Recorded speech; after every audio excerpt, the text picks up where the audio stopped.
Et bonjour France, j'espère que vous allez bien. On m'envoie une question, on me demande des gens quel conseil tu me donnerais quand je marche avec ma copine dans la rue. Alors ça va dépendre de plusieurs choses, est-ce que c'est la nuit, est-ce que c'est le jour. Mais ce que je vais vous dire là en fait, si vous regardez bien en fait, ça va dépendre. Là c'est sûr que la nuit il faut être un peu plus précautieux, mais c'est des choses que vous pouvez appliquer toute la journée. Alors ce que je vous conseille déjà, c'est que de tout ce qui est objet de valeur doit être caché. Alors il y en a qui vont me dire, ouais mais Jean, quand j'ai ma bague, je refuse de l'enlever. Bon, c'est ta bague à un diamant, ce qu'il faut que tu fasses tout simplement, c'est que tu tournes ta bague à l'intérieur. C'est plus simple. Si vous avez un téléphone, surtout ne portez pas les écouteurs comme je le fais là. Pourquoi un exemple, les écouteurs, les AirPods que j'ai là, les AirPods, c'est blanc. Donc n'importe quel gars qui connaît un petit peu les techniques, les produits, il sait très bien qu'un AirPod, un écouteur blanc en fait, c'est très souvent associé à un iPhone. Ce qui veut dire c'est que l'iPhone est sur vous. Donc c'est comme vous mettez un drapeau, vous disiez j'ai un téléphone dans ma poche, c'est exactement pareil. Donc déjà quand vous marchez dans la rue, ne marchez surtout pas avec les AirPods. Après le téléphone, mettez-le dans la poche. Au niveau des sacs à main, c'est le sac à main, gardez-les près de vous. Si vous êtes en couple, mettez toujours le sac à main vers l'intérieur, non pas vers l'extérieur. De toute façon, si quelqu'un court à droite ou à gauche, on ne puisse pas le prendre parce que le sac est intérieur. Quand vous marchez dans la rue aussi, faites très attention de marcher toujours contre le courant en fait, contre le trafic des voitures.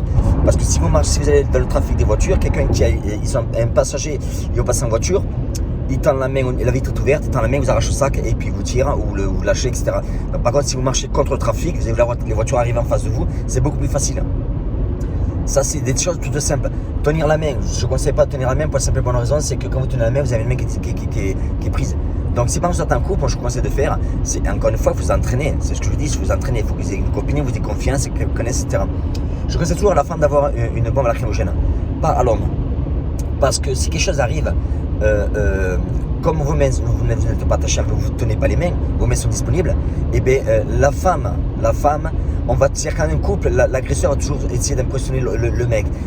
Donc il ne va pas faire trop attention à la femme. Ce qui veut dire que la femme elle a une bombe lacrymogène, ça va être plus facile à elle de faire un spray. Mais ça c'est un scénario à répéter, à pratiquer, à répéter. Que vous dire de plus? L'argent, gardez-le sur vous, mettez-le dans les poches, mais ne le mettez pas dans le sac. Parce que si on vous arrache le sac ou qu'on vous dit donne-moi le sac, vous le donnez, moi vous ne perdez pas les choses les plus importantes. Pas les plus importantes, mais les choses de valeur, entre guillemets. Un sac, ça sera en place. Mais c'est vrai que l'argent, c'est un peu plus dur. Des bijoux, c'est un peu plus dur. Donc voilà ce que je vous conseille de faire. Carte de crédit, c'est exactement un peu plus dur. Cash, mettez ça en fait sur vous et mettez les choses de moyenne importance dans le sac. Comme ça, je vous dis, si on vous arrache le sac, eh bien, vous ne perdez pas grand-chose de valeur. Est-ce que si le gars vous prend le sac, vous l'arrache, est-ce que vous courez après? Non, laissez tomber, ça ne sert à rien. Parce que le risque est plus élevé, vous faire démonter. Faites attention aussi, quand les distances sont longues, bien moi je vous conseille plutôt de prendre un taxi ou un Uber plutôt que de marcher. Après, quand vous êtes en couple, c'est sûr que si la femme elle marche en mini-jupe, etc., c'est un appel à la violence, entre guillemets. C'est dur à dire, dans notre société, on fait ça. Moi, les mini-jupes, ça ne me dérange pas du tout. Hein. Mais dans la société qu'on vit, écoutez, vous avez plus de chances de devenir une victime. Donc, plus vous offrez des choses, en fait, à un potentiel agresseur, plus il va vouloir les prendre. Donc, par contre, moins vous montrez, mieux vous êtes. Et je sais que c'est dur à dire, parce qu'on est dans une société où on devrait être capable de faire ce qu'on veut, de ne pas se faire insulter insulter, vous savez de quoi, à longueur de journée. Donc évitez ça quoi. Plus vous allez montrer, plus vous avez de chances de vous faire agresser, vous faire raqueter, vous faire voler. Donc c'est pas compliqué. Donc que vous dire de plus?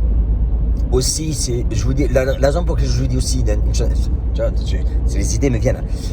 Marchez tout le temps aussi au niveau de la rue, marchez tout le temps au milieu du trottoir en fait. Ne marchez pas à gauche côté route, ne marchez pas à droite côté vitrine. Pourquoi? Parce que des gars qui peuvent se cacher juste à l'entrée d'une vitrine et puis vous allez passer, ils vont en décrocher une. Je vais vous donner une anecdote par exemple ici, il y a longtemps ça se faisait. À Hollywood, comme il y a beaucoup de touristes qui ont des cartes, parce que la carte d'Hollywood, on va savoir où est-ce qu'elle est l'étoile sur la terre, sur le parterre de Bruce Lee ou peu importe.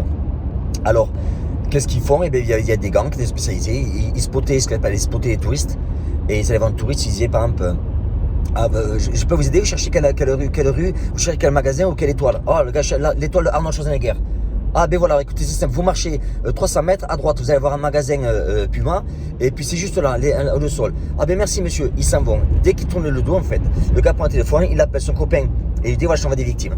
Voilà, et ils ont des gangs un petit peu dans toutes les rues qui attendent les victimes. Et dès que le gars cherche ils se font tirer, ils se font violer, frapper, voler, etc. Pour tout simplement raison, c'est que les touristes ont de l'argent. C'est simple, c'est des petits détails, mais c'est hyper important à savoir. Voilà mes conseils par rapport à la violence.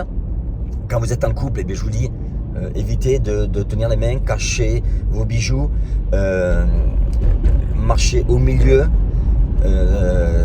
essayez d'avoir le téléphone, vous êtes toujours, je ne sais pas si vous l'avez en France, mais nous l'avons là ici, je n'ai pas pu un bouton sur mon téléphone, ça appelle de suite la police. Si ça vous l'avez en France, eh bien, essayez de le faire. Si vous sentez que vous êtes suivi, rentrez dans un magasin. Et puis si vous voyez vraiment que la personne vous attend dehors, et bien vous appelez la police, tout simplement. Donc, ou si vous voyez pas la personne vous suit, mais c'est mis d'en face de la rue et vous voyez très bien qu'elle est après vous, vous appelez un taxi, et quand le taxi arrive au début en face du magasin, vous sortez pour un taxi et vous partez. Voilà, c'est des choses que je recommande au niveau des agressions. Après, l'idéal, tout simplement, comme je dis, c'est plus le début, c'est que ça marche en couple. Si les deux font un sport de combat, c'est l'idéal, parce que les deux, vous pouvez ramasser, quoi. Vous pouvez ramasser la personne et puis le détruire, quoi. Donc, je ne pousse pas la violence, loin de là. Hein. Mais si vous pouvez envoyer, si c'est un couple, vous envoyez tous les deux, c'est pas mal quand même. Là, vous avez 4 points, 4 pieds, 4 genoux, 4 coudes. Donc voilà mes conseils par rapport à comment marcher dans la rue. Et puis le soir, je vous dis encore une fois, le soir, faites très attention, marchez où il y a de la lumière. Ne marchez pas là où c'est sombre. Je sais que c'est commun, mais il y a tellement de gens qui tombent dans le piège qui se font avoir. Prenez pas les petites rues, prenez les grandes avenues où il y a du monde. Voilà. Allez, ciao.